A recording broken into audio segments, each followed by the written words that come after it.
What is the seal of God? The winds are holding until the servants of God are sealed in their forehead. What's the seal of God? Ephesians 1:13. When you believed, you were marked in him with a seal, the promised Holy Spirit. What does the Holy Spirit do that seals someone? The Spirit is called the Spirit of two primary character traits of the Spirit.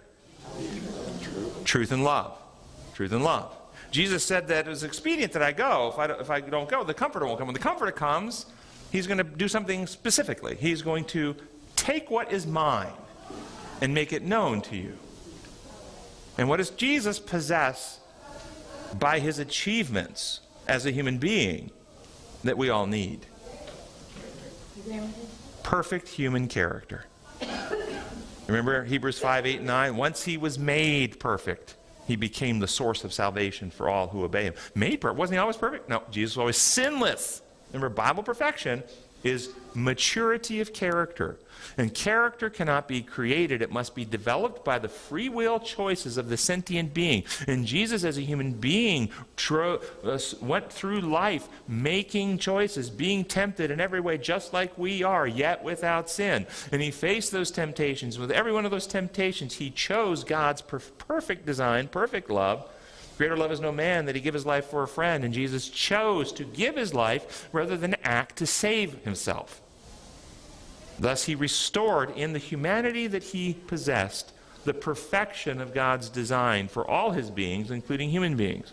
And thus he becomes the source of salvation. And so the Holy Spirit takes the truth that Jesus revealed about God, which dispels the lies that Satan's told about God, which restores us to trust. And when we open the trust, Romans 5:5, he pours his love into our hearts, and we become partakers of the divine nature. It's no longer I that live, but Christ lives in me. We get a new heart and right spirit. We have circumcision of the heart by the Spirit. I mean, you see what's happening is genuine internal regeneration, transformation to be like Christ because of Christ's victory. This is the promise. This is the sealing. The Holy Spirit settles our minds, hearts, and characters into the truth and love of God such that we cannot be shaken from it. Through the Spirit, we become partakers of the divine nature and Christ-like. We're sealed. Second paragraph in the lesson says, in ancient times, the primary meaning of sealing was ownership. The meaning of the symbolic sealing in the New Testament is that the Lord knows those who are his. God recognizes his own people and seals them with the Holy Spirit. At the end of time, the seal in the forehead is given to God's faithful people who keep his commandments. It is not a visible mark put on one's forehead, but as Ellen White states, and I really like this statement, we're going to unpack it here, so listen to this statement. It's a settling into the truth, both intellectually and spiritually, so that God's people cannot be moved. Sealing, intellectually and spiritually settling so you cannot be moved from that reality. So let's talk about that. What does that mean? What does intellectually mean? Did you understand? Comprehension, understanding. And I would suggest it means understanding reality, and we break free from the fantasy, from the lie, from the wine of Babylon that has intoxicated the entire world. All the world drinks of the wine of her fornication, and they're all drunk on this certain worldview. And there's a certain worldview that the entire population imbibes in, including all Christianity, including the Seventh-day Adventist Church. There's a worldview. And that worldview, this group breaks free from. They comprehend. They're intellectually settled into the truth of God's kingdom, such that we understand God's character and methods of love. We understand. We understand God's laws, design law, and how reality is created to function. We understand that pain and suffering and death do not come from God. They come from sin, from breaking God's designs. We understand love only works in an atmosphere of freedom, and thus reject all theologies that have God in the role of cosmic executioner. Because then you're coerced and compelled, or else a gun is held to your head. This violates the law of love and violates the law of liberty.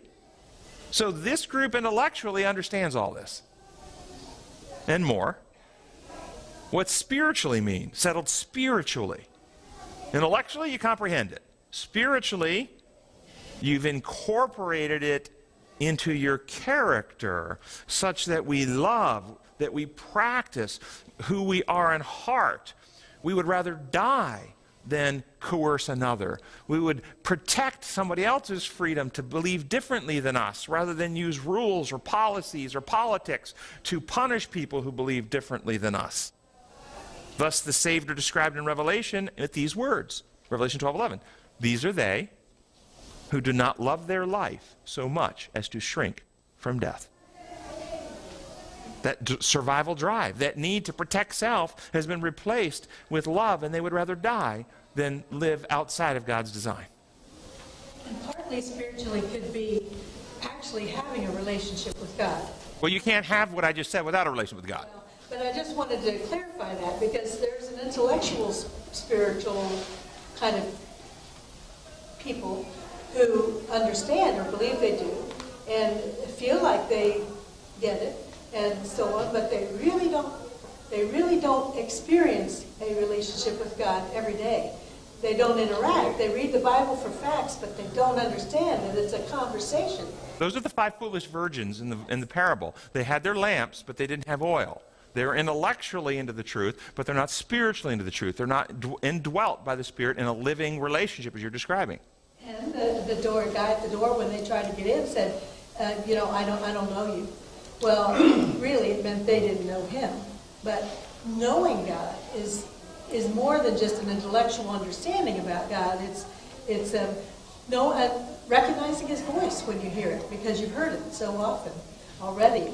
Understanding when he asks you to do something or not. Experiencing God is a big part of... So intellectually is the cognitive understanding. Spiritually is the part that's how you live in heart. That's who you are. And that comes from a relationship with God. So let me give you some examples now. A person can understand cognitively, intellectually, that smoking is unhealthy and causes cancer, yet have no desire to quit smoking. They would be an example of someone who's settled intellectually. They know the truth of it, but they're not settled spiritually in the way they live. Does that make sense? How about this one? An alcoholic may be convinced that they have to quit because of liver failure and multiple DUIs. So they don't drink anymore and they attend AA meetings. But they long to drink. They dream about the days they used to drink. They wish they could figure out a way they could drink without experiencing more damage. But they still don't drink because they're afraid of dying if they do. These are, by the way, in AA called dry drunks. That's what they're called, dry drunks. They are settled intellectually about the truth and even behaviorally. But have they had a change of heart? Their hearts have not changed. They are not spiritually settled. Now, the lesson mentioned these are the people who keep the commandments of God. Let's talk about that. The idea of keeping in the point of the sealing. Can someone keep the commandments of God and not be settled into the truth spiritually? Yes. Can someone be like the dry drunk, afraid of the consequences of sinning, so they obey the rules, but their hearts really prefer to do it another way? But they don't do it another way because they don't want to get punished and they don't want to demerit in their legal account in heaven. These individuals would not be sealed.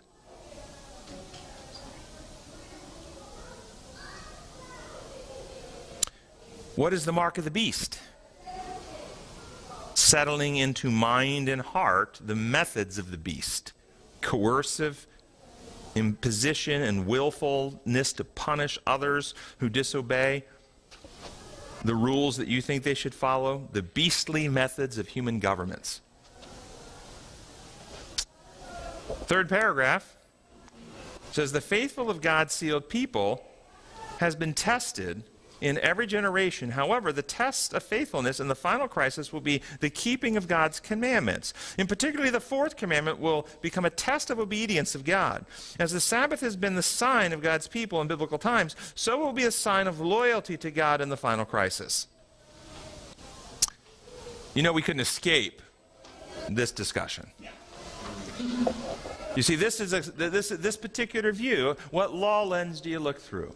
See, if you operate under the law lens of the human law, the people who operate on that law, they love this idea because it's very tangible, it's very practical, it's very measurable, it's very behavioral, it's something that I can claim, something that I can do, and as long as I do it, and I have my TV off before sunset, I never have water above my knees on the Sabbath, I can wade, but I don't swim, I never ride my bike more than 10 miles an hour on Sabbath, as long as I keep all the right rules and observe the Sabbath, I'm sealed of God. I'm going to seal. Don't get gas in your car on Sabbath. Don't eat out on Sabbath. I mean, on and on and on and on and on and on and on and on and on. Buy your certificate ahead of time so you can eat out on Sabbath. Just don't use cash or a credit card on Sabbath. That's all good. On and on we go. And when you crucify Christ, make sure he's off the cross. That's right. And when you crucify Christ, be sure he's off so you can keep the Sabbath.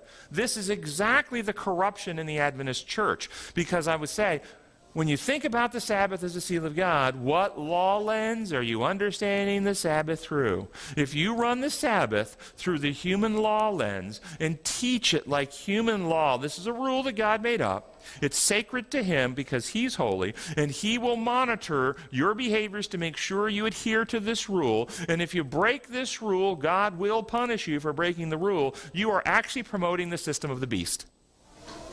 You're not promoting the seal of God.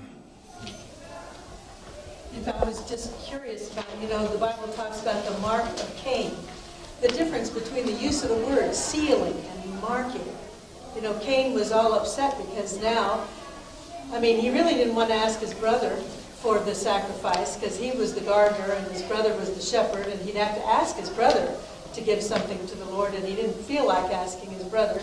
So he brought what he wanted to bring to the Lord, and the Lord had a discussion with him after he killed Abel. And said, well, because this, bad things are going to happen. And Cain says, well, anyone, you've put me from your presence. I'm going to be a restless wanderer. This is too hard. And he said, people who find me will kill me. So he said, I'll put a mark on you. In this instance, God put a mark on him to enable him not to suffer the consequences that he feared suffering. But and how does that have to do, you brought that up, what's the connection to our discussion today? Well, we talk about the seal of God, and then we turn around and talk about what is the mark of the beast. To me, the mark of the beast is people who fear suffering the consequences. They don't love God. They don't really they wouldn't be happy in heaven the way it's set up. So, as though they want to go in that direction, but they mainly suffer they don't want the consequences of their life, much like Cain didn't want the consequences of his. Yeah, I'm not going to disagree that ultimately they will go through that experience. However, I don't think that's a defining or differentiating mark in the time in which we're living. And here's why. Because there will be many people who do not experience that fear because they're keeping the right rules. And they're observing the right day. And they're punishing the right heretics. And they know in their heart that they're doing exactly the right thing. And therefore, they're not afraid. They will only experience that fear when reality breaks through and they see that they were wrong all that time. So I don't think that the mark would be helpful. That mark of fear is going to be necessarily helpful in the day in which we live for those who have settled into this coercive lie because they have comfort from the rule keeping and the punishing of others. But ultimately they will experience that fear. But I think the mark is much more easy to see because we really can't see the fear in someone's heart anyway, but we can absolutely see the methods that they practice. And the methods of the beast are always methods. And it gives you in Revelation the beastly method: no one can buy or sell save him who has the mark of the beast. What method is that? That's coercion. If you don't do it, we'll use some type of power over you. We would call that in modern day economic sanctions. Think that through. That's what it is. Economic sanctions. And which system leads the world in economic sanctions? No buying or selling, except you accept the mark. And so I think that in the end, it will be using those things for conscience coercing reasons. And when we see people willing to put coercive pressure on people because of differences in conscience, that's the beastly system. And where the Sunday and the Sabbath come in, they stand as signs or marks or flags or pennants of two systems of government. The Sabbath, its origins, it was created as a day of rest and points to the Creator and his laws, which are design laws, in its institution. The Sunday become a day of rest by legislation, human law. So one day is a flag. See the flag of the United States here? It's a flag. It's a symbol. It's a sign of this government. That is not this government. It's merely a sign or representation. All over the world, you wave that. Everyone in the world knows that's a representation of this government. But it is not this government. You could wave that flag or wear it on your uniform like the Nazi soldiers did that infiltrated our lines during World War II, put on the U.S. uniform and the flag. They were wearing it. They weren't on our side. They were trying to do harm. You can have the Sabbath. You can have the right day. You can wave it, but still practice Satan's methods of coercion and teach people God is a God of inflicted punishment and infiltrate God's church to cause confusion.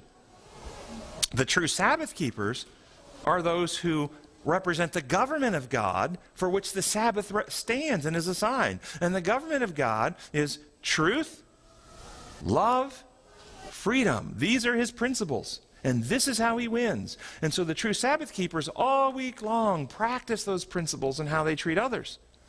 And if they have knowledge of this day and what it stands for, they celebrate and are thankful for the day. That they have this day each week as an evidence of how God operates his universe. But even if they don't have knowledge of the day and they practice those same methods of God, they still receive the seal of God. Yes? So what you've just said maybe then explains, this is a quote from Great Controversy, page 639. The enemies of God's law, from the ministers down to the least among them, have a new conception of truth and duty. Too late they see that the Sabbath of the fourth commandment is the seal of the living God. Too late they see the true nature of their spurious Sabbath and the sandy foundation upon which they have been building. Right. This is not about the days. They're about what the days stand for and represent. So Monday's lesson, Revelation 7, 4 through 8. I heard the number of those who were sealed, 144,000. I'm not going to read all of 12 tribes.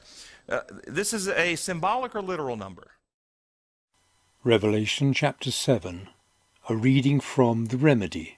Then I saw another one of God's messengers coming from the east, with the truth about God's character of love and the remedy of the living God, to seal the characters of God's children.